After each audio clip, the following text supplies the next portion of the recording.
Bonjour les amis et bienvenue dans ce nouvel épisode. Je ne sais pas pour vous, mais moi, il m'est déjà arrivé d'avoir des erreurs de saisie, des dates incorrectes ou des valeurs numériques hors des limites attendues.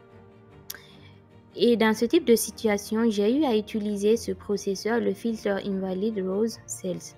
Pourquoi j'ai eu à l'utiliser? Parce que ça permet en fait d'identifier et de filtrer des lignes ou des cellules qui contiennent des données invalides. Cela veut dire que ce processeur, il est conçu pour nous aider à identifier et à éliminer des anomalies dans nos données. Pour ce qui est de l'exemple de filter Invalid Rose Cells, j'ai légèrement modifié notre jeu de données en entrée ici. Au départ, on avait 10 lignes. J'en ai rajouté 2 nouvelles avec la date qui n'est pas au bon format, enfin au même format que les autres, et le montant qui n'est pas décimal, qui est entier. Donc, on va aller maintenant dans le Prepare Recipe pour appliquer notre processeur. Donc, filter invalide. Voilà.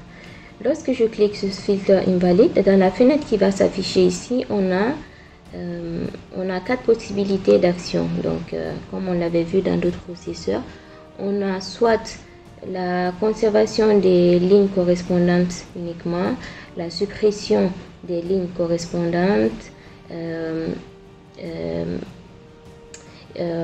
effacer le contenu des cellules correspondantes ou effacer le contenu des cellules non correspondantes. Donc ça, c'est la partie action. Après, dans la partie colonne, on peut choisir soit une seule colonne, plusieurs colonnes, un pattern de colonnes ou toutes les colonnes. Ensuite, on a le meaning to check. Le meaning to check, en fait, c'est un ensemble de meaning qui nous est mis à disposition pour être checké. C'est-à-dire que notre condition va être basée, par exemple, sur le fait que la colonne est du texte, du décimal, du integer, ainsi de suite. Donc, dans notre exemple ici, je vous propose de nous intéresser à la colonne montant qui n'est pas au format décimal avec virgule. Donc, notre objectif ici, c'est de supprimer du coup ces deux colonnes qui ne sont pas au même format que les autres, dont le montant n'est pas au même format que les autres. Donc, pour ça, je vais choisir ma colonne montant. Une fois ce choix fait, je vais passer à la partie meaning qui par défaut est texte. Moi, ce n'est pas le texte qui m'intéresse, c'est plutôt décimal avec virgule. Donc, décimal avec virgule, on va retrouver sur order. N'hésitez pas à dérouler tous ces meanings-là pour mieux comprendre. Donc, moi, je sais que mon meaning que je cherche, il est dans order. Donc, je clique sur order et là, c'est décimal avec virgule.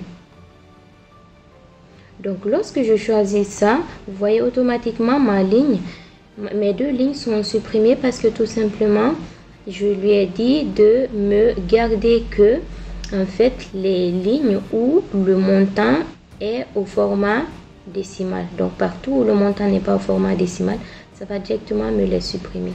Donc, je sauvegarde ça et puis je lance.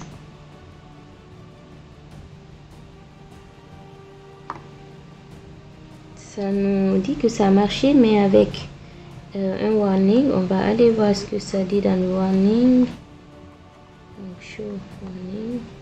Du coup, ça me dit fail to pierce. Donc, oui. Ça, c'est logique parce que lorsqu'on revient ici, vous vous rappelez, la colonne date, les deux dernières lignes ne sont pas au bon format date. Donc, d'où le warning. Donc voilà, dans votre jeu de données, il va peut-être vous arriver ou pas d'avoir des données qui ne sont pas au bon format. Donc pour les supprimer, pour les filtrer de votre jeu de données, vous pouvez utiliser ce processeur-là. Donc merci d'être resté jusqu'à la fin de cette vidéo. N'hésitez pas à nous laisser des commentaires, à partager et à liker notre vidéo.